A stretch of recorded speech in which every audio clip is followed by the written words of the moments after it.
So good morning, students. So welcome to the financial accounting class, and that I already discussed. So due to some request from the students' side, so we have to decided যে আমরা online ক্লাসটা continue করছি just for the এই ভ্যাকেশনের ব্যাপারটার জন্য।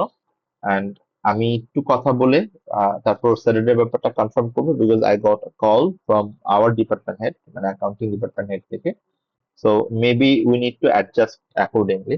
So আমি যেটাই হয় আমি সিআরকে এটা জানাই দিচ্ছি, কোনো ইস্যুস না এটা নিয়ে। Okay, so if I can remember, আমরা লাস্ট ক্লাসে আপনাদেরকে নিয়ে কনসেপচুয়াল ফ্রেমওয়ার্ক এই টপিকটুকু শেষ করেছিলাম, যদি আমি ভুল না করে থাকি। এবং ওইখানে আমাদের আর কোনো টপিক বাদ ছিল না। অ্যান্ড কনসেপচুয়াল ফ্রেমওয়ার্কের জন্য যতটুকু রেলেভেন্ট কনসেপ্ট দরকার related to this course that we have covered. And একটা ছোট্ট অ্যানাউন্সমেন্ট আমরা দেই, আমরা এই কনসেপচুয়াল ফ্রেমওয়ার্কের উপর বেস করে নেক্সট উইকে, লাইক আফটার ভ্যাকেশন, পূজার ভ্যাকেশনের পর আপনাদেরকে এটার একটা কুইজ আমরা নিব। সো এটা of course will be considered as your mark quiz ওয়ানে। সো প্লিজ মেক শিওর আপনারা কনসেপচুয়াল ফ্রেমওয়ার্কের চ্যাপ্টার গুলো খুব ভালো করে দেখে আসছেন এবং খুব ভালো করে জেনে আসছেন। And what I would try যে আমরা ওইটার বেসিক লেভেলের কোয়েশ্চেন গুলো আপনাদের জন্য থাকে এবং আপনারা যেন ওইখান থেকে আনসার গুলো ঠিক মতো করে আনসার করতে পারেন। নাও আমরা যদি আজকের টপিকটা নিয়ে কথা বলতে চাই, আজকে আমরা আসলে কি নিয়ে কথা বলবো, এইটা একদম আপনাদের একটা বেসিক ফাইন্যান্সিয়াল অ্যাকাউন্টিং এর যে সাইকেল গুলো আছে সেই সাইকেল গুলোর একটা ওভারঅল আইডিয়া, আমরা কিভাবে প্রসেস ফ্লোটা করি এবং কি কি ডকুমেন্ট অ্যাকচুয়ালি অ্যারাইজ করে ইন এভরি স্টেপস, এটাকে ইস্যু করে এবং ডকুমেন্টটাতে কি থাকে। অ্যান্ড দেন আমরা সবাই কম বেশি ডাবল এন্ট্রি বুককিপিং অলরেডি পড়ে আসছি। আই নো আপনারাও খুব ভালো করে জানেন already what is double entry bookkeeping, but still before going to the next topic, মানে রিসিভেবলের যে টপিকটুকু আছে সেটাতে যাওয়ার আগে আমি জাস্ট এই টপিকটা অ্যাডিশনালি অ্যাড করেছি so that we can understand remaining topics as well. যেমন অ্যাসেটের পার্টগুলো বোঝার জন্য, আমার ক্যাশ ফ্লোটা ঠিক মতো বোঝার জন্য, আমার ব্যাংক রিকনসিলিয়েশন ঠিক মতো বোঝার জন্য।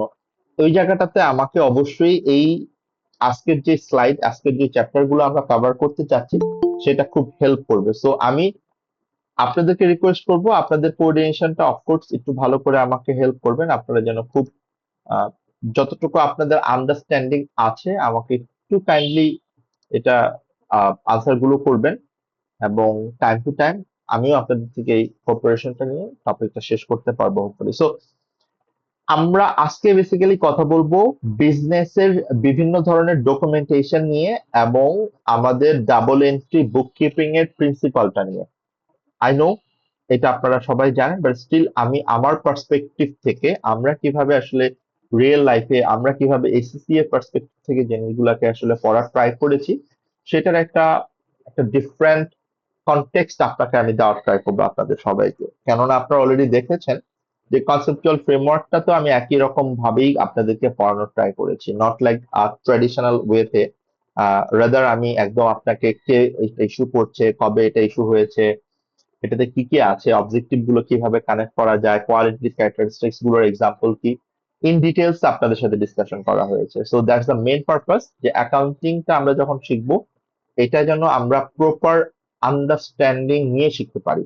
ইটস নট লাইক যে আমি আসলে এটা একটা বোরিং জিনিস মুখস্থ করে যাব, নো, নট লাইক দ্যাট।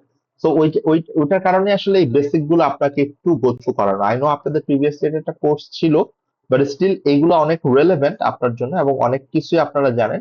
তো ওইখান থেকে আমরা ট্রাই করবো আপনাদের কাছ থেকে এটা রিফাইন করে নিতে। So let's start.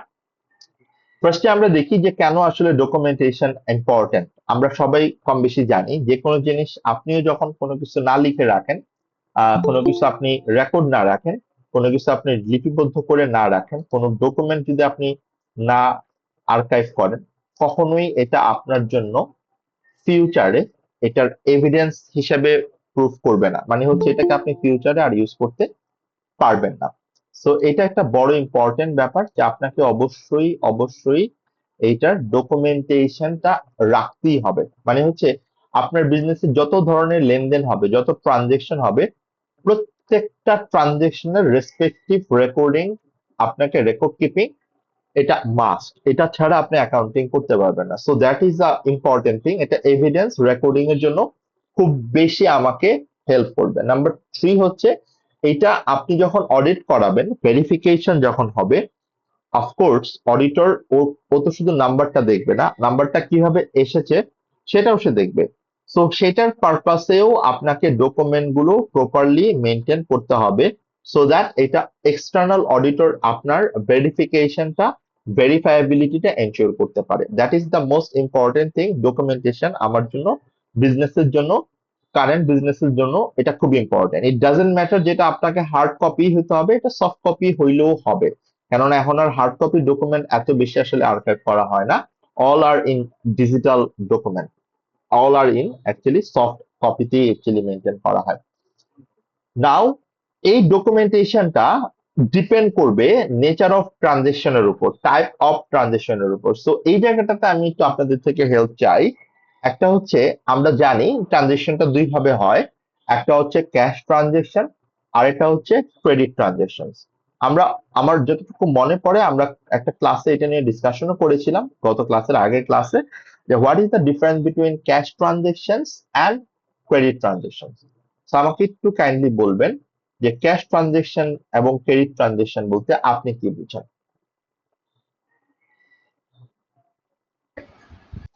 In cash transactions, the order is made and like no, I mean the liability has been paid. And হ্যাঁ, in credit transactions, we purchase a good, but we are like agreeing to the purchase terms and we'll pay later. So our right, liability rises. Right. So first of all, for the cash transaction যেটা খুব সুন্দর করে বললো যে এইটার পেমেন্টটা immediately make হয়, immediately হয়, যেখানে অ্যাকচুয়ালি কোনো লায়াবিলিটি ক্রিয়েট হয় না, রাইট, যেখানে আমার অ্যাকচুয়ালি কোনো পেয়েবল অর রিসিভেবল অ্যারাইজ করে না। সো ক্যাশ ট্রানজাকশনের জন্য কখনোই কোনো পেয়েবল রিসিভেবল অ্যারাইজ করবে না। That is pretty much straight forward. যেটার পেমেন্টটা এটা ইমিডিয়েটলি হবে। এখন এই পেমেন্টটা ইমিডিয়েটলি ক্যাশের মাধ্যমেও হতে পারে, আবার এটার পেমেন্টটা ক্রেডিট কার্ডের মাধ্যমেও হতে পারে, আর এটা পেমেন্টটা আপনার ডেবিট কার্ড পজ মেশিনের মাধ্যমেও হতে পারে, যেটা আমরা বিভিন্ন রেস্টুরেন্ট, চেইন শপ, পার্লার, বিভিন্ন ধরনের আপনার সেলুন গুলাতে গেলে এই ধরনের নেচার অফ, যেমন আপনি গ্রোসারি শপে গেলে, গ্রোসারি শপে কখনোই আপনাকে ক্রেডিট ট্রানজাকশন অ্যালাউ করবে না যদি না আপনার সাথে আলাদা কোনো ওইরকম সম্পর্ক থাকে। ইভেন ওইখানে লেখাও থাকে সুন্দর করে যে বাকি চাহিয়া লজ্জা দিবেন না, সো এখানে বাকি দেওয়া নিষেধ। সো তার মানে ক্যাশ ট্রানজাকশন গুলাই হয়ে থাকে ওইখানে। এখন এটা হচ্ছে ক্যাশ ট্রানজেকশন, সো যেখানে অ্যাকচুয়ালি কোনো প্রকার পেয়েবল অথবা রিসিভেবল অ্যারাইজ করলো না। তো ক্যাশ ট্রানজেকশনের মেইন ফিচারটাই হচ্ছে যে এটার পেমেন্টটা আপনি ইমিডিয়েটলি করবেন during ordering the goods, during receiving the goods or receiving the service. But on the other hand, credit transaction is bit complex process, bit actually a stepwise process. এখানে অনেকগুলা step আপনাকে follow করতে হয়। Like you have placed an order, আপনি order দিলেন, order করার পর আপনাকে আলটিমেটলি যে সেলার, সে আপনাকে জানাবে যে হ্যাঁ অর্ডারটা রিসিভ করা হয়েছে। দেন সে তার মতো করে গুডসটা চেক করবে, চেক করে সে দেখবে গুডসটা আছে কিনা আর আইটেমটা আছে কিনা, থাকলে সে এটা তার ওয়্যার হাউসকে বলবে ডিসপ্যাচ করতে, ডেলিভার করতে, অ্যান্ড দেন ডেলিভার করার পর এটা কাস্টমার অর বায়ার রিসিভ করবে, অ্যান্ড দেন এটা পেমেন্টটা আলটিমেটলি বায়ার করে দিবে with due time. Credit period যেটা থাকবে, টার্মস এন্ড কন্ডিশন যেটা থাকবে সেটা ফলো করেই সে পেমেন্টটা করবে। এখন এই যে ক্রেডিট ট্রানজেকশনটা যে হবে, এটা তো আর আপনি কাউকে না জানলে আপনি অবশ্যই কাউকে ক্রেডিটে কোনো কিছু বিক্রি করবেন না, নেভার এভার। তো সেই ক্ষেত্রে আপনাকে অবশ্যই এই ক্রেডিট দেওয়ার আগে তার পুরো বেসিক ব্যাপারগুলা, যাকে আপনি ক্রেডিট দিচ্ছেন, এটা আপনাকে অফকোর্স একটা অ্যাপ্রুভাল প্রসেসের মধ্যে দিয়ে যেতে হবে, যেটাকে আমরা আসলে ক্রেডিট চেক বলি আর ক্রেডিট কন্ট্রোল বলি। যে আপনি আলটিমেটলি কাউকে যখন ক্রেডিটে কোনো কিছু সেল করতে চান, তখন আপনাকে অবশ্যই অবশ্যই তার পুরো ব্যাকগ্রাউন্ড অ্যাসেসমেন্ট করে, তার পুরো ব্যাকগ্রাউন্ড চেক করে তারপর হচ্ছে আপনাকে আলটিমেটলি এই ক্রেডিটটা দিতে হবে। সো সিয়ার, আমি একটু রিকোয়েস্ট করবো দুইজনকে একটু আপনারা স্ক্রিনশটটা নিয়ে রাখবেন for the attendance, so that আপনি পরবর্তীতে আমাকে জাস্ট স্ক্রিনশটটা দিয়ে দিলেই হবে। That is another source document আমাদের ক্লাস রেকর্ডিং এর জন্য অথবা ক্লাসের অ্যাটেন্ডেন্স ঠিক রাখার জন্য। তাহলে আমরা ক্রেডিট ট্রানজিশন এবং ক্যাশ ট্রানজিশনের ডিফারেন্সটা দেখলাম। তাহলে আমি যখন ক্রেডিটে ট্রানজিশন করব, এটার জন্য আমার অবশ্যই রিসিভেবল এবং পেয়েবল অ্যারাইজ করবে, so that we understand already. এখন রিসিভেবল অ্যারেঞ্জ করবে যখন আমি সেল করব কারো কাছে, মানে এটা আমার জন্য কাস্টমার যে আমাকে পে করবে। আর পেয়েবল অ্যারেঞ্জ করবে আমি যখন কারো কাছ থেকে পারচেস করব, মানে কোনো সাপ্লায়ারের কাছ থেকে যখন আমি পারচেস করব, that is call payable arrange করবে। সো এই দুইটা কনসেপ্ট আমরা জানি, রিসিভেবল কি, পেয়েবল কি, এবং এইটা অ্যারাইজ করে অনলি বিকজ অফ ক্রেডিট ট্রানজেকশনের জন্য। তো এখন আমরা দুইটা ট্রানজেকশনের ফ্লো একটু দেখবো, অ্যান্ড দেন আমরা এই ট্রানজেকশন গুলোর উপর বেস করে, মানে পারচেজ এবং সেলস এর উপর বেস করে কি কি টাইপ অফ ডকুমেন্ট অ্যারেঞ্জ করে ইউজুয়ালি, সেটা আমরা একটু দেখবো, এন্ড দেন আমরা ডাবল এন্ট্রির ওই পার্টটাতে যাবো ইনশাল্লাহ। সো আপনারা যদি একটু দেখেন credit sale process, it's quite simple একটা প্রসেস। এখানে ফার্স্টে হচ্ছে আপনি অর্ডার রিসিভ করবেন। অর্ডারটা কনফার্ম করার পর আপনি আপনার যে ডেলিভারি ডিপার্টমেন্ট আছে, মানে ওয়্যারহাউস ডিপার্টমেন্ট আছে, তাদেরকে বলবেন এই গুডস গুলা ডিসপ্যাচ করতে, মানে গুডস গুলাকে ডেলিভার করতে। এই গুডস গুলাকে যখন ডেলিভার করবে, ডেলিভারি নোটের মাধ্যমে তারা জানাই দিবে যে এত কোয়ান্টিটি অফ গুডস ডেলিভার করা হচ্ছে। সো এখানে একটা good ডিসপাস note or good delivery note issue হবে, এবং এটা ইস্যু করবে সেলার। এটা আমি একদম ওয়ান বাই ওয়ান আপনাদেরকে অফকোর্স বলে দিব প্রত্যেকটা প্রসেসের জায়গায়, এবং আপনারা একটু পেন এন্ড পেপার রেডি রাখবেন। আমি রিকোয়েস্ট করবো আপনাদেরকে একটু লিখতে, সো দ্যাট আপনারা ওইটা নোটটা রেখে নিলেন। And number three, invoice. যে ইনভয়েসটা ইস্যু করবে বেসিক্যালি হচ্ছে সেলার, এবং এই ইনভয়েসটা সেলার ইস্যু করার পর বায়ার তার based on terms and condition due টাইমে সে পেমেন্টটা করবে। এই ইনভয়েসটাতে কি থাকবে? ইনভয়েসটাতে থাকবে ডিমান্ড ফর পেমেন্ট, মানে হচ্ছে সেলার কত টাকা ডিমান্ড করতেছে ফ্রম বায়ার, কত টাকা প্রোডাক্ট সেল করেছে, কত ইউনিট সেল করেছে। তার মানে এখানে ইউনিট থাকবে, এখানে আলটিমেটলি অ্যামাউন্ট থাকবে, এখানে আলটিমেটলি ডিউ ডেট থাকবে, কত তারিখের মধ্যে পে করবে, এখানে সেলারের ডিটেলস থাকবে, এখানে কাকে ইনভয়েসটা করা হচ্ছে বায়ারের ডিটেলস থাকবে, এখানে টার্মস অ্যান্ড কন্ডিশন দেওয়া থাকবে, এখানে আমার একটা ট্যাক্স ভ্যাটের ব্যাপার যদি থাকে সেটা থাকবে। সো ইন ডিটেলস একটা মেইন ডকুমেন্ট, মেইন সোর্স ডকুমেন্টই হচ্ছে আমার জন্য ইনভয়েস, যেটার উপর বেস করে আমি আসলে রেকর্ডিংটা করব আমার ট্রানজেকশনটা। So that is the simple process of credit sale, যেখানে আলটিমেটলি আমার order, delivery, then invoice, then সে পেমেন্ট রিসিভ করবে with the advice from the customer. And এরপরের প্রসেসটা হচ্ছে purchase, credit purchase. Credit purchase মানে কি, যে আপনি আপনার ইন্টারনাল কোনো একটা প্রসেসের জন্য, মানে আপনার ইন্টারনাল কোনো একটা রিসোর্সের জন্য, লাইক আপনার হয়তো বা 10টা ল্যাপটপ লাগবে, সে ফর এক্সাম্পল। 10টা ল্যাপটপ যে আপনার লাগবে, এটা তো আপনাকে সামহাউ আপনার ডিপার্টমেন্ট থেকে একটা রিকুইজিশন দিতে হবে। রিকুইজিশন মানে হচ্ছে সিম্পল, নাথিং এলস, যে আপনার এই 10টা ল্যাপটপ যে লাগবে, এই যে 10টা ল্যাপটপ যে আপনার দরকার, এইটাকে আমরা বলছি রিকুইজিশন। মানে একটা জাস্ট একটা ফর্ম ফিল আপ করা, একটা জাস্ট ডকুমেন্ট রাইজ করা যে আপনার 10টা ল্যাপটপ দরকার। এই ল্যাপটপ যে আপনার দরকার, এটা আপনাকে অবশ্যই আপনার ডিপার্টমেন্টের যিনি হেড আছেন, তিনি এটা আপনাকে অ্যাপ্রুভ করে দিবেন যে হ্যাঁ 10টা ল্যাপটপ কেনার জন্য আপনি পারচেজ ডিপার্টমেন্টকে, মানে প্রকিউরমেন্ট ডিপার্টমেন্টকে অ্যাসাইন করে দিবেন এটার জন্য। তার মানে এটা আপনার জন্য একটা ইনিশিয়াল ডকুমেন্ট, ইন্টারনালি অ্যাপ্রুভাল লাগবে before going into any purchase. যখন এটা প্রকিউরমেন্ট ডিপার্টমেন্টের কাছে যাবে, এই প্রকিউরমেন্ট ডিপার্টমেন্টের কিছু প্রসিডিউর তারা ফলো করে থাকেন। অনেক সময় তারা এরকম প্রসিডিউর ফলো করে থাকেন যে যে তারা যখন আলটিমেটলি কোনো প্রসিডিউর, মানে কোনো কিছু প্রকিউর করবেন, প্রকিউর করার আগে মিনিমাম 3টা ভেন্ডর থেকে, মিনিমাম 3টা সাপ্লায়ার থেকে কোটেশন নিবে, মিনিমাম 3টা সাপ্লায়ার থেকে প্রাইস লিস্ট নিবে। সে ফর এক্সাম্পল এটা একটা পলিসি কোম্পানির জন্য। অনেক কোম্পানি 3টা নেয়, অনেক কোম্পানি 5টা নেয়, অনেক কোম্পানি নেয়ও না। তো 3টা মিনিমাম প্রাইস লিস্ট কোটেশন নিয়ে তারা অর্ডারটা দেন প্লেস করবে। তার মানে অর্ডার প্লেস করার আগেও প্রকিউরমেন্ট ডিপার্টমেন্টের একটা কাজ থাকে, তারা ওই অ্যাসেসমেন্টটা করে দেখে যে কার কাছ থেকে সে সব থেকে রিজনেবল প্রাইসে এই প্রোডাক্টটা পাবে। ওকে, তো রিজনেবল প্রাইসে যার থেকে পাবে, তার থেকে সে প্রোডাক্টটা কিনবে। ইয়াস, কেউ একজন কোশ্চেন করছেন হয়তো, বা আনমিউট করে এই যে কোশ্চেন। প্রসেসটা, এটা কি সাপ্লায়ার সলিসিটেশন বলে? বলতে পারেন, হ্যাঁ। মানে জাস্ট সাপ্লায়ারের ব্যাকগ্রাউন্ড দেখতে পারে, অনেক সময় এটা করে আবার নাও করে, বলতে পারেন।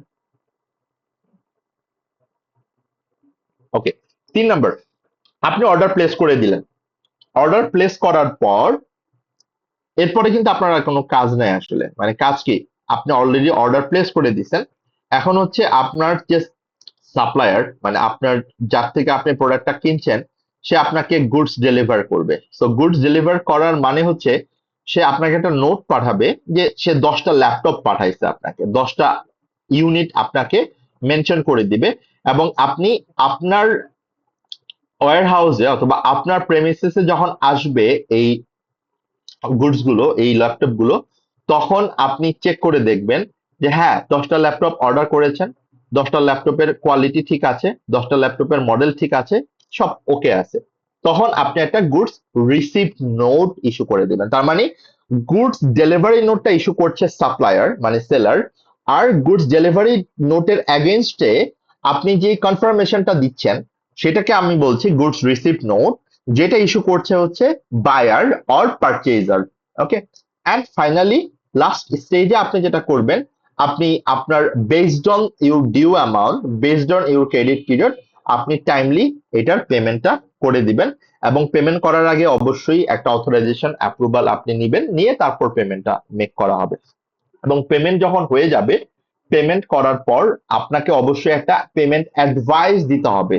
আপনাকে আপনার সাপ্লায়ারকে একটা পেমেন্ট অ্যাডভাইস দেওয়া হবে যে লাইক আপনি যখন একটা বিকাশে পেমেন্ট করেন, ওই যে বিকাশের যে একটা ট্রানজেকশন নাম্বার থাকে অথবা একটা আপনি স্ক্রিনশট নিয়ে রাখেন, দেন আপনি এটা কাউকে পাঠান। সিমিলার লাইক আপনি যখন কাউকে চেক ইস্যু করবেন অথবা যখন আপনি অনলাইন ট্রান্সফার করবেন, ঠিক ওইরকম অনলাইনেও এরকম একটা অ্যাডভাইস ডাউনলোড করা যায়, যেটা আপনি সাপ্লায়ারকে দিয়ে দিবেন যে ভাই আমি এত টাকা পেমেন্ট করেছি তোমাকে, দ্যাটস ইট, সিম্পল কথা।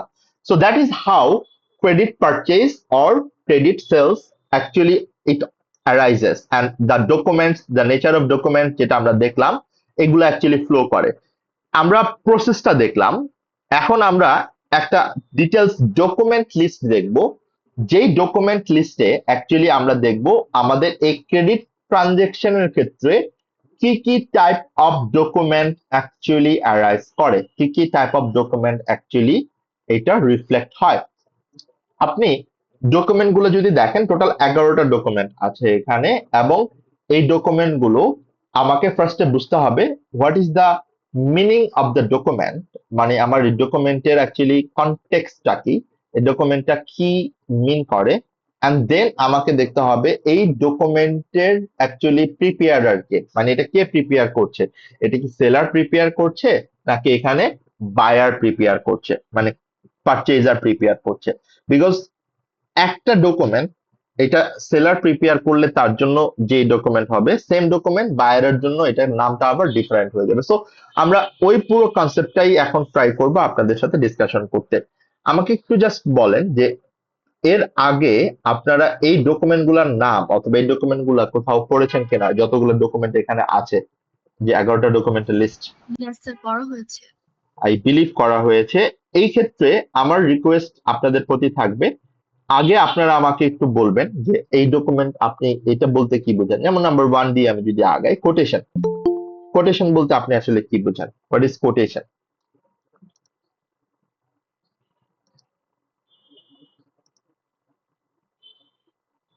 What is quotation?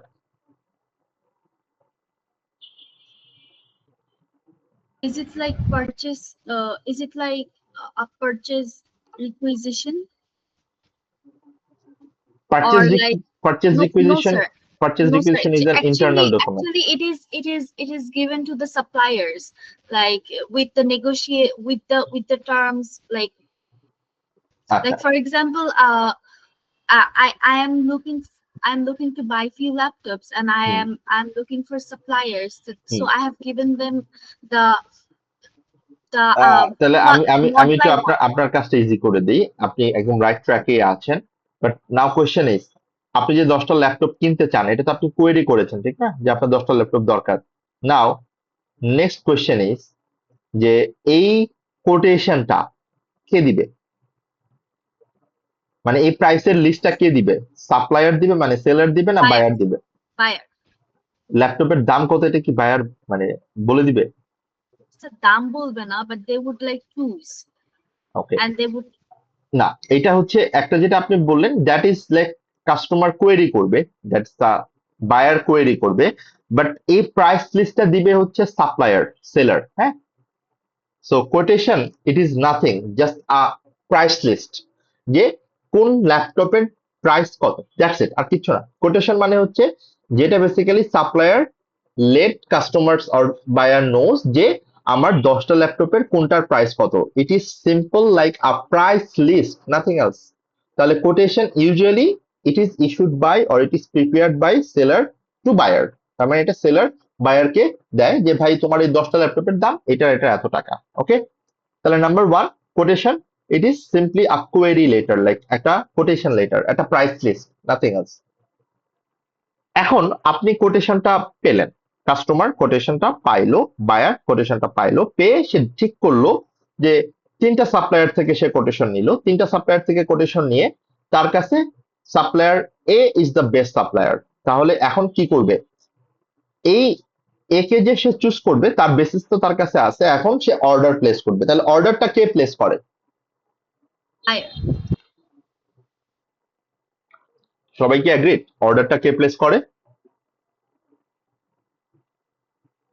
Please let me know. Order কে দেয়, অর্ডার কে প্লেস করে, মানে অর্ডার কে মেক করে যে আমার 10টা ল্যাপটপ পাঠাও?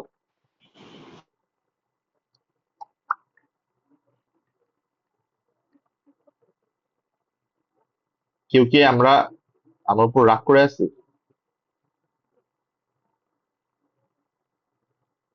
হ্যালো,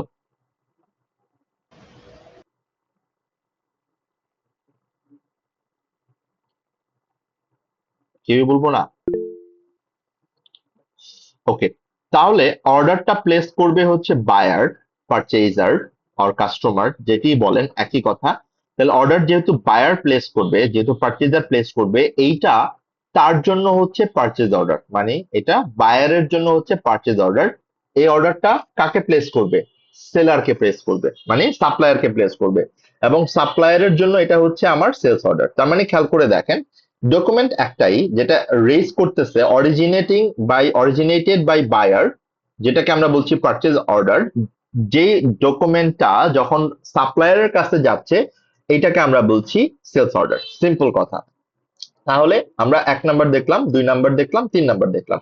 তাহলে অর্ডারে অ্যাকচুয়ালি কি থাকবে? অর্ডারে কিচ্ছুই থাকবে না, জাস্ট 10টা ল্যাপটপ তাকে দিতে বলবে, এটা থাকবে। এখন এই অর্ডারটা ভার্বালিও হইতে পারে, এই অর্ডারটা মেইলেও হইতে পারে, এই অর্ডারটা ডকুমেন্টেডও হইতে পারে, অনেক ওয়ে আছে অর্ডারটা প্লেস করার, কোনো প্রবলেম নেই। বাট এই অর্ডারটা হইতে হবে একটা আনঅ্যাভয়েডেবল এগ্রিমেন্ট, যে এখানে অ্যাকচুয়ালি আমি 10টা ল্যাপটপ দিতে বলছি, সে জানে 10টা ল্যাপটপ আমাকে পাঠায়, নট লাইক এখানে আলটিমেটলি তার টার্মস এন্ড কন্ডিশন গুলো এগ্রি করে both party. So that's the thing. যখন অর্ডারটা দেওয়া হয়েছে সেলারের কাছে, সেলারের কাজ এখন হচ্ছে সেলারের পয়েন্টে এটা বলটা। সেলার কি করবে? সেলার তার ওয়্যার হাউস চেক করে দেখবে, তার শোরুমে দেখবে যে তার কাছে এই ল্যাপটপ গুলো আছে কিনা। যদি সে ল্যাপটপ গুলো পায়, তখন তার ওয়্যার হাউসকে ওর শোরুমকে বলবে এই ল্যাপটপ গুলো ডেলিভার করতে। এই ডেলিভার করার যে প্রসেসটা এটা করবে হচ্ছে সেলার, এবং সেলার যখন ডেলিভার করবে তখন সে একটা ডেলিভারি নোট ইস্যু করবে অ্যালং উইথ দ্য গুডস, মানে মানে along with the laptops. Laptops issue করার সাথে সাথে, ল্যাপটপ ডেলিভার করার সাথে সাথে একটা ডেলিভারি নোট সে ইস্যু করবে। এই ডেলিভারি নোটে কোনো প্রাইস লেখা থাকবে না, কোনো অ্যামাউন্ট লেখা থাকবে না। ডেলিভারি নোটে শুধু লেখা থাকবে কোয়ান্টিটি অফ গুডস, মানে কত কোয়ান্টিটি গুডস ডেলিভার করা হচ্ছে। যেমন 10টা ল্যাপটপ ডেলিভার করা হচ্ছে, কোনটার মডেল কি সেটা থাকতে পারে, বাট এখানে কোনো প্রাইস অ্যামাউন্ট থাকবে না। ওকে, এখন এটাকে আমরা বলি goods delivery note or goods dispatched note. তাহলে এটা কে ইস্যু করছে? এটা ইস্যু করছে সেলার। সেলার কাকে পাঠাচ্ছে গুডস গুলো? এখন কাজ হচ্ছে বায়ার এটা রিসিভ করবে।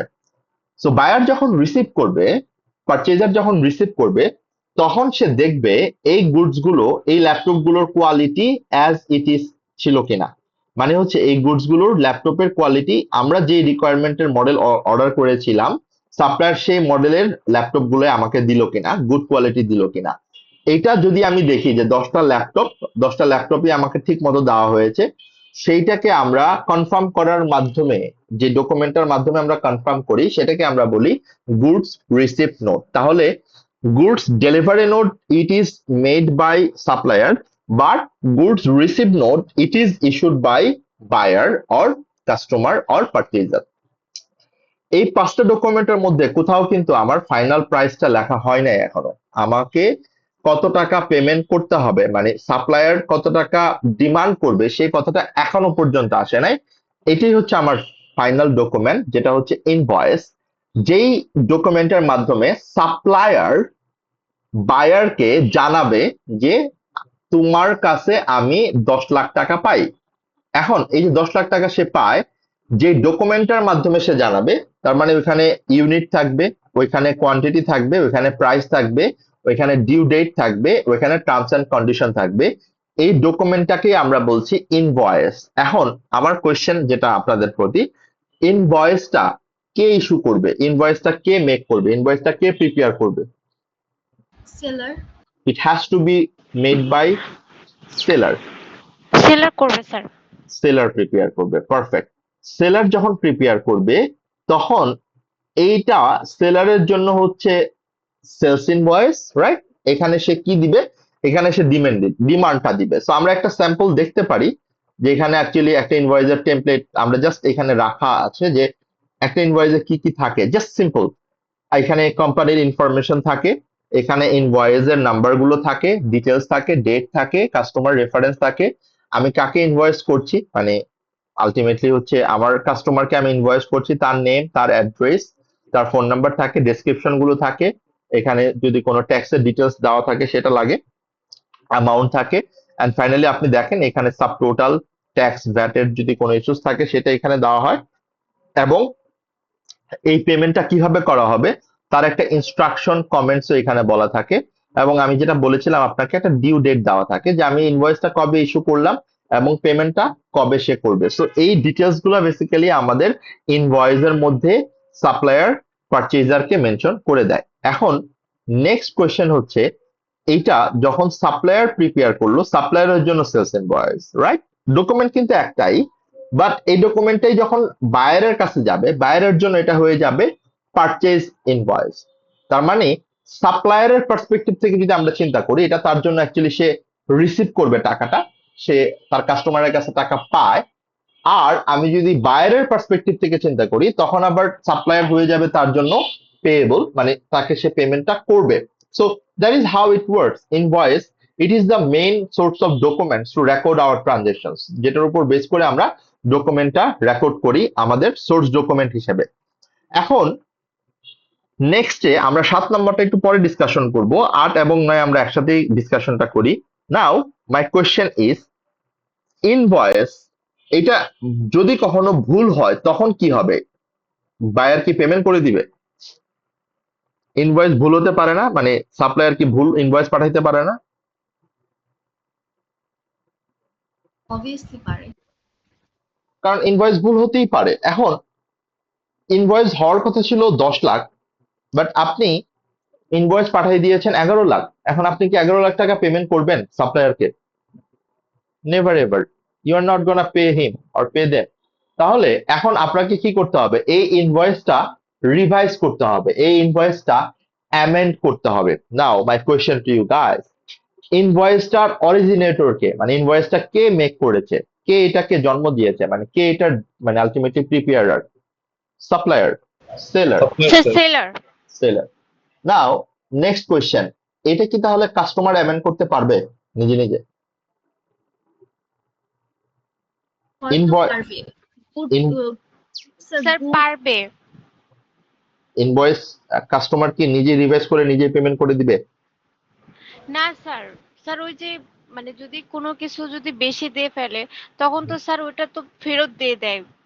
I guess revise করতে পারবে goods received note দিয়ে। আচ্ছা, okay. So technical question, technical answer.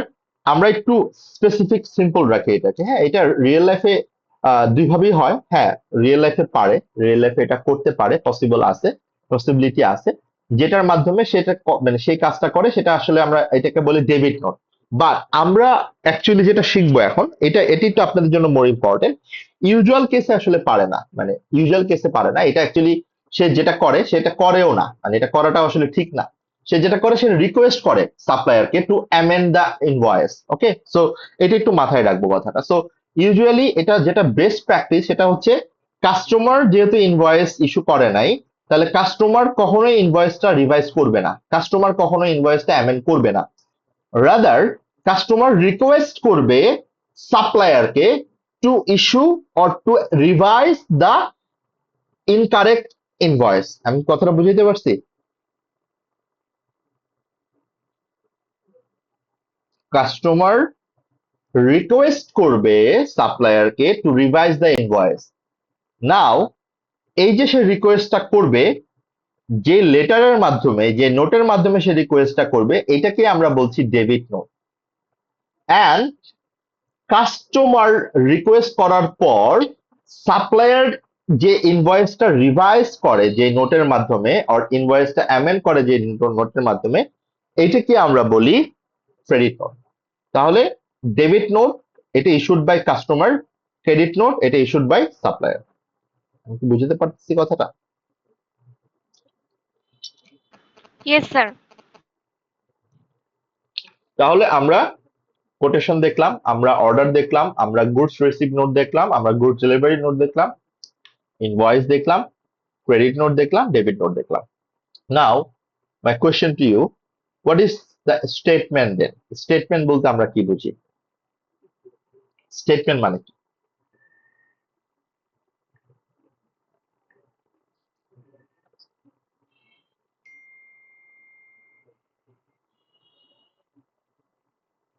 Statement মানে কি?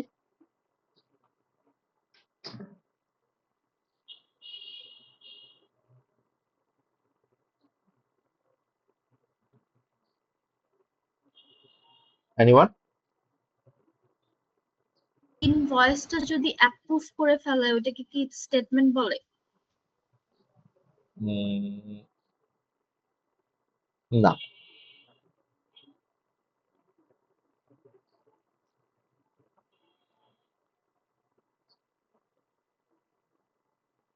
এনিওয়ান? আর কেউ কিছু বলতে পারেন?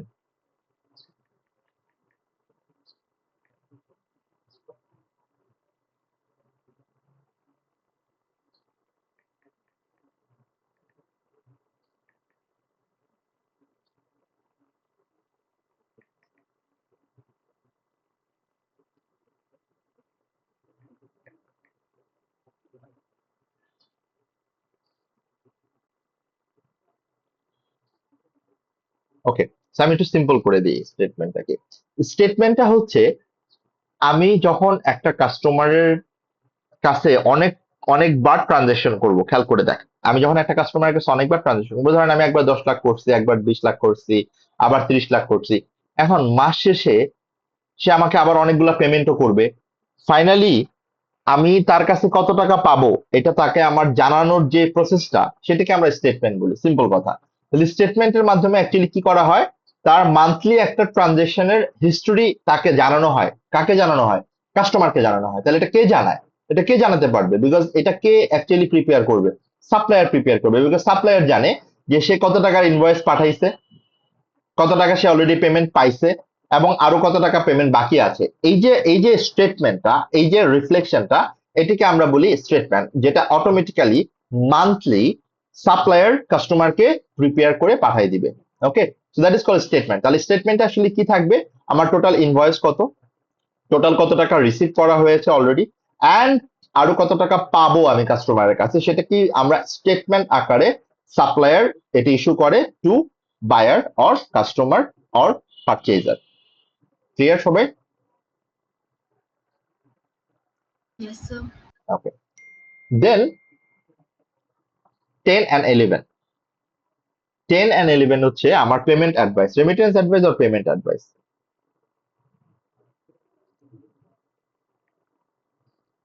এনিওয়ান? পেমেন্ট অ্যাডভাইস, এটা বলতে পারবেন আমাকে কি? Remittance advice. একই, payment advice or remittance advice? Remit sir remittance advice হচ্ছে স্যার ক্রেডিট সেলার যে মানে বায়ার যে রিকোয়েস্ট করলো যে আমাদেরকে অ্যামেন্স করতে হবে, সেলার এটা জানাবে কিভাবে অ্যামেন্স করবে। ওকে, ওইটার অ্যামেন্ডমেন্ট অলরেডি হয়ে গেছে, আমরা এখন আছি পেমেন্ট স্টেজে। হ্যাঁ, এখন বায়ার সাপ্লায়ারকে পেমেন্ট করবে, সেই ক্ষেত্রে পেমেন্টটা কে করতেছে? বায়ার করতেছে, রাইট? পেমেন্টটা কে মেক করবে? বায়ার। Sir buyer. কাকে পেমেন্ট করবে? সাপ্লায়ারকে, রাইট? এখন আমার কোয়েশ্চেন হচ্ছে, বায়ার আজকে কত টাকা পেমেন্ট করতেছে এটা যদি সাপ্লায়ারকে না জানায়, সাপ্লায়ার কি জানবে যে এই টাকাটা কার অ্যাকাউন্ট থেকে আসছে, কোত্থেকে আসছে? বিকজ তার তো মাল্টিপল অ্যাকাউন্ট ট্রানজেকশন হচ্ছে, মাল্টিপল মানে অ্যাকাউন্ট থেকে তার অ্যামাউন্ট আসতেছে। তাহলে এই যে পেমেন্টটা করা হচ্ছে, এই পেমেন্টটা করার পর যেই ডকুমেন্টের মাধ্যমে বায়ার সাপ্লায়ারকে নোটিফাই করে যে আমি এত টাকার পেমেন্ট মেক করেছি, সেটাকে আমরা বলছি remittance advice or payment advice.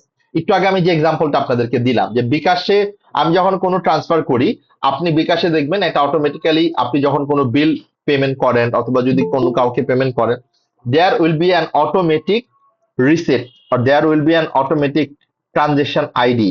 অথবা আপনারা ইউজুয়ালি যেটা করেন, আপনারা এটাকে স্ক্রিনশট নেন, নিয়ে হচ্ছে আপনি যখন সে ফর এক্সাম্পল কারো থেকে এটা কিনলেন, তাকে আপনি স্ক্রিনশটটা দিয়ে দেন। এই যে আপনি স্ক্রিনশটটা দিলেন, এটাকে আমরা পেমেন্ট অ্যাডভাইস বলছি। সো সিম্পল ডকুমেন্ট, যে আপনি যখন পেমেন্টটা করছেন, যেই ডকুমেন্টের মাধ্যমে আপনি জানাই দিচ্ছেন, এটা বেসিক্যালি ব্যাংক থেকে অটোমেটিক্যালি আপনি পেয়ে যান। এটার জন্য আলাদা করে আর কোনো ডকুমেন্ট ইউজুয়াল প্রিপেয়ার করতে হয় না। এটা আপনি যখন অনলাইন ট্রান্সফার করবেন, অনলাইন ট্রান্সফার করার সময় অটোমেটিক্যালি একটা ডকুমেন্ট জেনারেট হয় যে এত টাকা পেমেন্ট করা হয়েছে, ডেট এত, কবে পেমেন্ট করা হয়েছে, পারপাস কি ছিল, মানে ডেসক্রিপশন কি ছিল। So that is called payment advice. তাহলে পেমেন্ট অ্যাডভাইসটা কে ইস্যু করছে? বায়ার। কাকে পাঠাচ্ছে? সেলারকে। এখন নেক্সট কোয়েশ্চেন, এই যে বায়ার একটা অ্যাডভাইস পাঠাইলো, এটা যখন সাপ্লায়ার রিসিভ করবে পেমেন্টটা, সাপ্লায়ারের কি এটা কনফার্ম করা উচিত না যে এত টাকা পেমেন্ট আমি পেয়েছি? Yes sir. সে যে কনফার্ম করবে, সে যে অ্যাকনলেজ করবে যে I have receive the payment, এই আই হ্যাভ রিসিভ দ্য পেমেন্টের যে কনফার্মেশনটা, এটাকে আমরা বলছি রিসিপ্ট। তাহলে রিসিপ্টটা কে ইস্যু করবে? রিসিট ইস্যু করবে হচ্ছে seller. Supplier. Supplier or seller. আর অ্যাডভাইস ইস্যু করবে হচ্ছে বায়ার অর কাস্টমার। আমি কি পুরো প্রসেসটা আপনাদেরকে বুঝাইতে সক্ষম হয়েছি? Please let me no. কারো কোনো কোয়েশ্চেন্স কনফিউশন থাকলে প্লিজ আমাকে বলুন, আমরা ডিসকাশন করে তারপর নেক্সট স্লাইডে যাব। কমেন্ট, কমেন্টে আমি কি যেতে হবে আমাকে? কমেন্ট, হ্যাঁ, যারা যারা হ্যান্ড রেজ করেছেন আমাকে কোয়েশ্চেনটা করেন, কোনো সমস্যা নেই। Buyer, yeah Lohan, you are right. কোয়েশ্চেনের হাতটা তুলে ফেলেন, হ্যাঁ বলেন আমাকে কোয়েশ্চেনটা কি। স্যার ডেবিট নোট আর ক্রেডিট নোট স্যার যদি আরেকবার একটু ডিটেলস বলতেন। Okay, first of all, debit note এবং ক্রেডিট নোট এটা অ্যারাইজ করবে অনলি যখন ইনভয়েসটা ইনকারেক্ট হবে। এটা আগে আমরা ক্লিয়ার হই। তাহলে ডেবিট নোট অথবা ক্রেডিট নোট কখন অ্যারেস্ট করবে? যখন ইনভয়েসটা ভুল হবে, ইনকারেক্ট হবে। ক্লিয়ার? Yes sir. ওকে, এখন ইনভয়েসটা যে ইনকারেক্ট হইছে, এটা কে আইডেন্টিফাই করতেছে? বায়ার। মানে এটা তো বায়ারের কাছে যাওয়ার পরেই বায়ার বুঝছে যে ইনভয়েসটা ঠিক নাই। জি স্যার। ওকে, সো যদি ইনভয়েসটা ওভারচার্জ হয়, মানে ওভারচার্জ মানে কি, মানে যদি ইনভয়েস অ্যামাউন্টটা বেশি চার্জ করা হয়, লাইক 10 লাখ টাকা ইনভয়েস পাঠানোর কথা, সে আপনাকে বলে 12 লাখ টাকার ইনভয়েস পাঠাই দিছে, তো সে যে 12 লাখ টাকার ইনভয়েস পাঠাইছে, এখন আপনি তো এটা জানাবেন আপনার সাপ্লায়ারকে ইনভয়েসটা অ্যামেন্ড করার জন্য, মানে ইনভয়েসটা রিভাইজ করার জন্য। এটা কে জানাবে? তাহলে বায়ার জানাবে। জি স্যার। আচ্ছা, বায়ার কি করবে? বায়ার রিকোয়েস্ট করবে to revise the invoice amount. Okay okay sir. Okay, সে যে রিকোয়েস্টটা করবে, যে লেটারের মাধ্যমে, যে নোটের মাধ্যমে রিকোয়েস্ট করবে, এটাকে আমরা বলছি ডেবিট নোট। ক্লিয়ার? স্যার মানে যেটা বায়ার মানে রিকোয়েস্ট করবে ওটা ডেবিট নোট হবে। Debit note. আর এন্ড ক্রেডিট নোটটা তাহলে কে ইস্যু করবে? মানে ক্রেডিট নোট অলওয়েজ কে ইস্যু করবে? সাপ্লাই। সাপ্লায়ার। সে এটা কি করবে? মানে ক্রেডিট নোটের মাধ্যমে সে এটাকে আসলে কি করবে? তার যে ইনভয়েসটা পাঠাইছিল, যে ইনভয়েসটা সে বেশি করে পাঠাইছে, মানে ওভারচার্জ ইনভয়েস, সেই ইনভয়েস অ্যামাউন্টটা এখন কমাই দিবে, রাইট? Right, তাহলে sir. যেই নোটের মাধ্যমে সে এটা কমাবে, 12 লাখ টাকা থেকে 10 লাখ টাকা করবে, সেটাকে আমরা বলছি ক্রেডিট নোট। তখন স্যার সেটা ইনভয়েস থেকে ক্রেডিট নোট হয়ে যাবে। মানে না, মানে তখন ইনভয়েস অ্যামাউন্টটা যে কমে যাচ্ছে, মানে বেসিক্যালি ইনভয়েসটা কমানোর জন্যই সে ক্রেডিট নোট ইস্যু করবে, মানে ইনভয়েস অ্যামাউন্টটা মাইনাস করে দিবে, মানে রিভাইজ করে দিবে। সো এই রিভাইজ করার যে ডকুমেন্টটা, এটাকে ক্রেডিট নোট বলছে। সো আপনি হ্যাঁ বলতে পারেন ইনভয়েস ক্যান্সেল করার জন্য অথবা ইনভয়েসটা রিডিউস করার জন্য যে নোটটা অথবা সেই ডকুমেন্টটা ইউজ করতেছে, সেটাই হচ্ছে বেসিক্যালি ক্রেডিট। জি স্যার, থ্যাংক ইউ। কার কার কোনো কোয়েশ্চেন?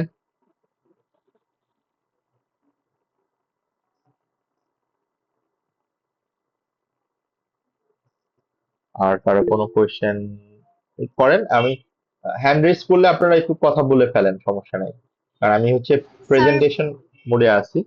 হ্যাঁ, sir purchase the terms and conditions. For example, if I want to sell a product with a 20% discount within 20 days or 10 days, so it is going to be under the purchase order or in the invoice. Invoice. But ওই এখানে একটা point আছে, যদি আপনি এখানে ডিসকাউন্টের কথা আপনি যেটা বলছেন, আই মেনশন ওভার দেয়ার, যে ডিসকাউন্টটা আপনি ইনভয়েসে মেনশন করে দিবেন। যেই ইনভয়েসে আপনি ডিসকাউন্টটা মেনশন করেন, সেটাকে আমরা ট্রেড ডিসকাউন্ট বলি। হ্যাঁ, তো এটা আমরা আসবো হয়তো বা স্লোলি, বাট এটা আই বিলিভ আপনারা জানেন যে ডিসকাউন্ট দুই রকমের হয়, একটা হচ্ছে ট্রেড ডিসকাউন্ট আর একটা হচ্ছে ক্যাশ অর সেটেলমেন্ট ডিসকাউন্ট। তো আপনি যে কন্ডিশনটার কথা বললেন, এটা কিন্তু দুইটার কম্বিনেশন। মানে বেসিক্যালি হচ্ছে ট্রেড ডিসকাউন্ট হচ্ছে ইট বেসড অন দ্য ট্রেড, মানে আপনি যদি 10টা ল্যাপটপ না কিনে একসাথে যদি 100টা ল্যাপটপ কিনেন, আপনাকে আমি এত পার্সেন্ট ডিসকাউন্ট দেবো, মানে বাল্কে এটা সেল করার জন্য আসলে এই ডিসকাউন্টটা দেওয়া হয়। এটাকে বলা হয় ট্রেড ডিসকাউন্ট, যেটা ইনভয়েসে অলরেডি ডিডাক্ট করে, মানে মাইনাস করে তারপর ইনভয়েসটা পাঠানো হয়। আর আপনি যেটা বললেন যে যদি সে ফর এক্সাম্পল 30 দিনের মধ্যে পে করে, অথবা সে যদি 30 দিনের মধ্যে পে করলে সে বেসিক্যালি টার্মস এন্ড কন্ডিশন যেটা থাকবে সেটা আলাদা টার্মসে থাকবে, বাট এটাকে আমরা ইনভয়েস অ্যামাউন্টের সাথে রিভাইজ করব না, মানে এটা ইনভয়েস অ্যামাউন্টকে রিফ্লেক্ট করবে না। এটা আপনি টার্মসে লিখে দিবেন, বাট এটা তখনই রিভাইজ হবে যখন সে 30 দিনের মধ্যে পেমেন্টটা করবে। যখন 30 দিনের মধ্যে সে পেমেন্ট করবে, তখন তাকে 10% আপনি ডিডাকশন করবেন, লেস করবেন, সেটাকে আপনি বলছেন settlement discount or cash discount. আমি বুঝতে পারছি? ডিসকাউন্ট আমরা ইনভয়েসে ইনক্লুড করব না। ক্যাশ ডিসকাউন্ট আমরা ইনভয়েসে কখনোই ইনক্লুড করব না, cash discount. Sir, how then we would let the buyer know that he is going to have a discount? আমি বলে দিচ্ছি তাহলে কোথায় বলবো। এটা এটা আমার ইনভয়েসটাকে আমি ক্লোজ করিনি এখনো, খেয়াল করে দেখেন। এই যে আপনি এখানে আদার কমেন্টস দিয়েছেন না, আদার টার্মস দিয়েছেন না, দেখতে পাচ্ছেন? Sir, আপনি আপনি এইখানে লিখে দিবেন যে যদি আপনি 971 30 ডেজ এর মধ্যে পে করেন, তাহলে তাহলে আপনাকে অবশ্যই অবশ্যই 10% লেস দিতে হবে। আর আপনি 10% লেস দিতে পারবেন, এক কথায়। বুঝতে পারছি কথাটা?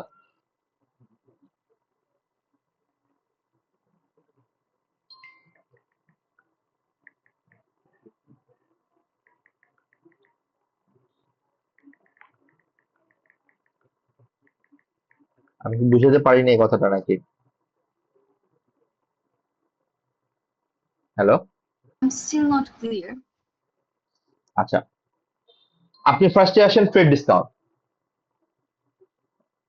ট্রেড ডিসকাউন্ট, যদি আপনি কোনো ট্রেড ডিসকাউন্ট দেন, আমি দুইটা আলাদা করে বলছি। ট্রেড ডিসকাউন্ট যদি আপনি দেন, তখন আপনি এই পেমেন্টের এইখানে, মানে আপনার ইনভয়েস অ্যামাউন্টের এখানে মাইনাস করে আপনার, যেমন এখানে আপনার টোটাল অ্যামাউন্ট এখন কত আছে আমাকে বলেন?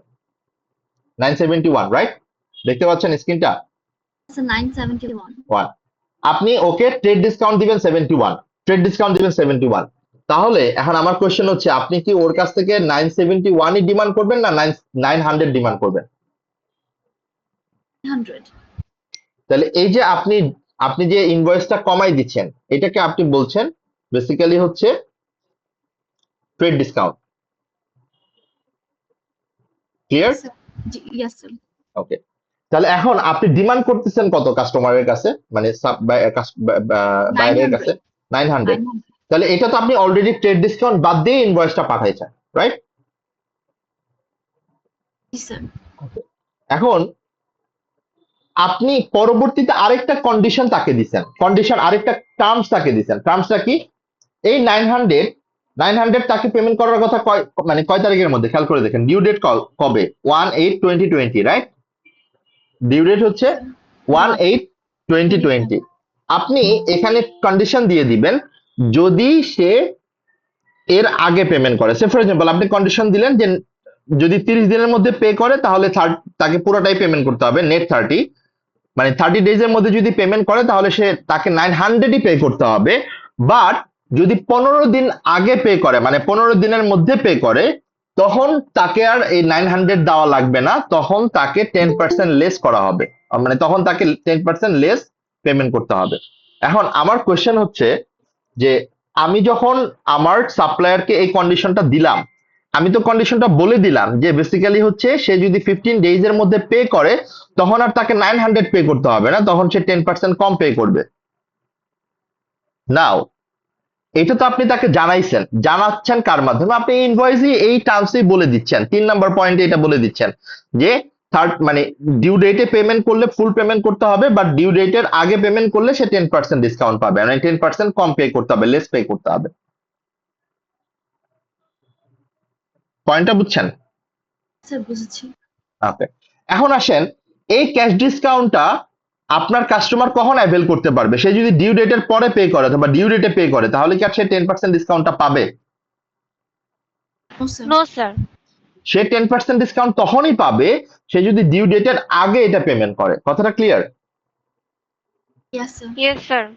এটি আমি এতক্ষণ বোঝানোর ট্রাই করছি আপনাদেরকে।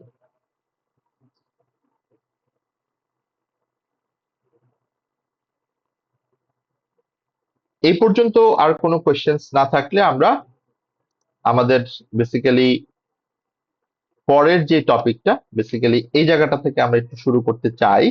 এখানে আপনাদেরকে আমি একটু হেল্প করতে চাই। আমার হেল্পের আগে আপনাদের হেল্পটা আমার দরকার।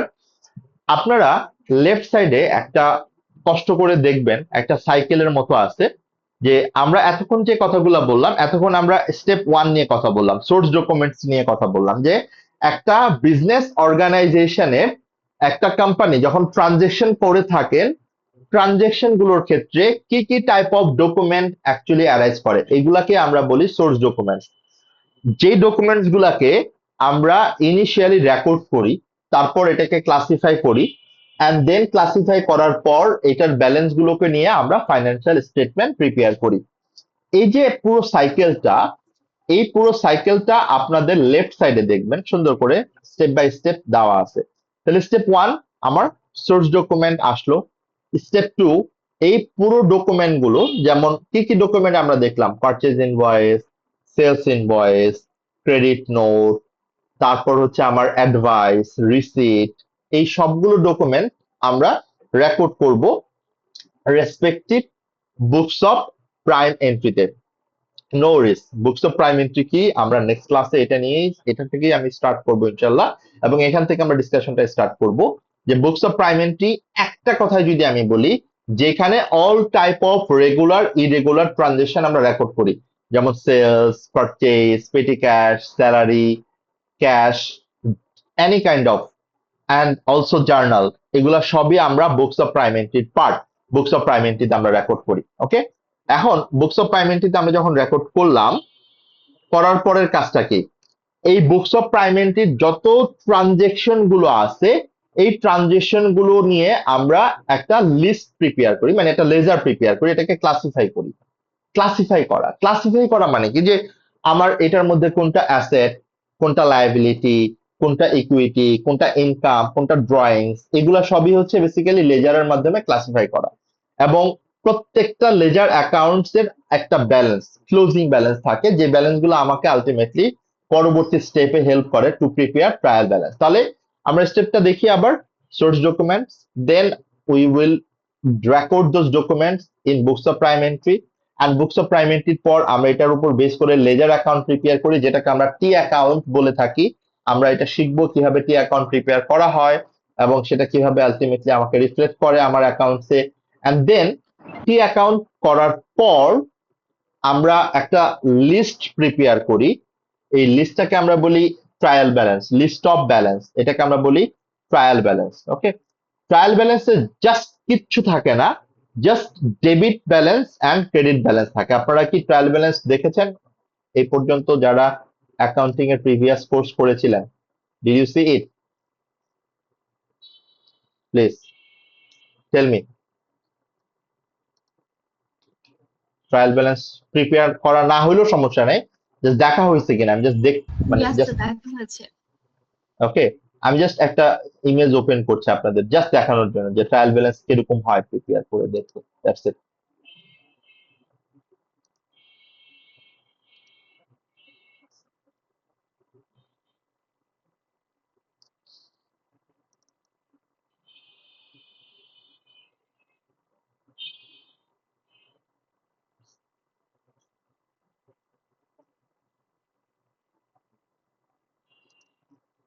That's it.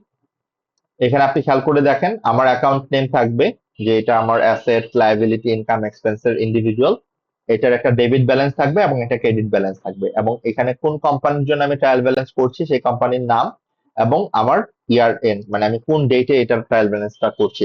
So, এই ট্রায়াল ব্যালেন্সের এক্সটেন্ডেড ভার্সনটাকে আমরা বলি adjusted trial balance or extended trial balance. So trial balance prepare করার পর অনেক ইয়ার এন্ড অ্যাডজাস্টমেন্ট থাকে, অনেক আলটিমেটলি ক্লোজিং অ্যাডজাস্টমেন্ট থাকে, অনেক আমার যেটাকে আমরা অ্যাডিশনাল অ্যাডজাস্টমেন্ট বলি, অর আমরা ছোটবেলায় যারা সমন্বয় পড়ছে অথবা তারা সমন্বয়ও বলছে এটাকে।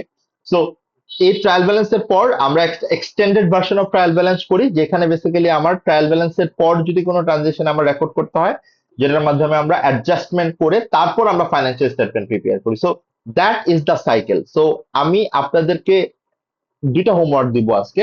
একটা হচ্ছে এই সাইকেলটা আপনারা আমাকে নেক্সট ক্লাসে সিকোয়েন্সিয়ালি বলবেন, অ্যান্ড নেক্সট হোমওয়ার্ক হচ্ছে এই সিকোয়েন্সিয়াল বলার পর আমাকে এই 8টা বুকস অফ প্রাইম এন্ট্রি, ওকে, এই 8টা বুকস অফ প্রাইম এন্ট্রির নাম আমাকে বলবেন। আমি আবারও বলছি এই প্রত্যেকটা বুকস অফ প্রাইম এন্ট্রির ডিটেলস আমরা কথা বলবো নেক্সট ক্লাসে। আজকে আমাকে একটু আর্জেন্ট একটা মিটিং এ বের হতে হচ্ছে। সো আমি স্যাটারডের ব্যাপারটা আপনাদেরকে কনফার্ম করছি, এন্ড আমি এখন শেষ করব ক্লাসটা। যদি কারো কোনো সমস্যা থাকে, যদি কারো কোনো প্রবলেম থাকে, please let me no before ending the class. But homework is so simple. আমার এই সাইকেলটা আপনারা আমাকে নেক্সট ক্লাসে বলবেন। আমি বারবার এটাতে ফোকাস দিচ্ছি বিকজ আপনাদের অ্যাকাউন্টিং এর বেসিকটা আমি চাই একটু ভালো করে ডেভেলপ করতে, এন্ড দেন আপনার এই বুকস অফ প্রাইম এন্ট্রির নামগুলো আমাকে নেক্সট ক্লাসে বলবেন।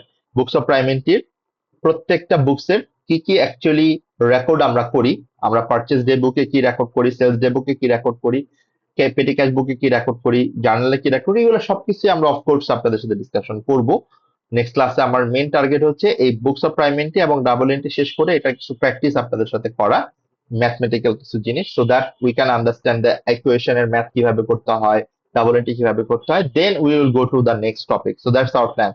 সো সিম্পল হোমওয়ার্ক, বাট আমি আপনাদেরকে জিজ্ঞেস করব প্রত্যেকেই, এবং প্রত্যেকেই আপনাকে আমার মানে এক্সপেকটেশন অনুযায়ী যেটা আমি বললাম যে আপনাকে অ্যাটলিস্ট এই নামগুলো আমাকে বলতে হবে যে আসলে কোনটা কি ডে বুক, পারচেজ ডে বুক, সেলস ডে বুক, পারচেজ রিটার্ন ডে বুক, সেলস রিটার্ন ডে বুক, ক্যাশ বুক, পেটি ক্যাশ বুক, জার্নাল বুক, জাস্ট নামগুলো আমাকে বলতে হবে এবং এই সিকোয়েন্সটা আমাকে বলতে হবে, সিকোয়েন্সটা সিকোয়েন্সিয়ালি বলতে হবে। ওকে, রেদার আমি এক্সপেক্ট করবো আপনারা এই সিকোয়েন্সটা মনে রাখার জন্য যে ট্রায়াল ব্যালেন্সের পর we will prepare extended trial balance, then financial statements. Okay, এই প্রত্যেকটা স্টেপই আমরা আমাদের এই কোর্সে অথবা পরের টেস্টগুলোতে আস্তে আস্তে স্লোলি আমরা গ্র্যাজুয়ালি শিখবো ইনশাল্লাহ। So that's all for today. If you have any questions or queries, please you are open to ask the question. 2 minutes এর মধ্যে আপনারা শেষ করেন। আমরা নেক্সট স্যাটারডেতে ইনশাল্লাহ আমি একটু স্যারের সাথে কথা বলে সিআর আপনাদেরকে আমি জানাই দিব what will be the basically procedure. যদি এরকম হয় যে আমাকে অ্যাকচুয়ালি ফিজিক্যালি যেতে হবে, so that I need to actually accommodate. আর যদি ডিসিশন আসে যে না অনলাইনে আমরা যেভাবে করেছি আজকে, so what was your feedback? আমি আসলে আপনাদের সাথে ফার্স্ট অনলাইন হলো এটা, মানে I take lot of online classes, that I have the experience, that not a problem. But আপনাদের অনলাইন ক্লাসের ব্যাপারটা একটু আমাকে বলেন। Did you face any challenge or কোনো প্রবলেম মনে হচ্ছিল যে অনলাইন ক্লাসটা আর একটু অন্যভাবে করা যায়? No, sir, it was good. It was good, and it was helpful actually. Okay, Thank you. And for your kind information আমি রেকর্ডিংটা রেখে দিয়েছি সো দ্যাট আমি এটা আমার চ্যানেলে আপলোড করে দিব, then you guys can actually understand যে কোনো কারণে যদি রিক্যাপ করতে হয় আপনারা ওইখান থেকে একটু রিকল করে নিলেন, রিক্যাপ করে নিলেন। So that's a backup thing. Okay, so now before ending আমরা কোয়েশ্চেন আর যদি না থাকে আমরা শেষ করতে চাই তাহলে থ্যাংক ইউ সবাইকে, থ্যাংক ইউ সো মাচ। যদি কোয়েশ্চেন থাকে please, still I am open 2 minutes, আমাকে কোয়েশ্চেনটা কর। হ্যাঁ please. Regarding as attendance, should I send you the list? আপনি অ্যাটেন্ডেন্সের জন্য একটা স্ক্রিনশট রেখে দেন, এই স্ক্রিনশটটা আমাকে জাস্ট হোয়াটসঅ্যাপে দিয়ে দিলেই হবে ভাইয়া। I did already. ও perfect, thank you so Thank you, much. sir. Thank you. Okay, so আমি তাহলে আজকের জন্য টাটা বাই বাই হচ্ছি। আল্লাহ হাফেজ, সি ইউ অন স্যাটারডে ইনশাআল্লাহ।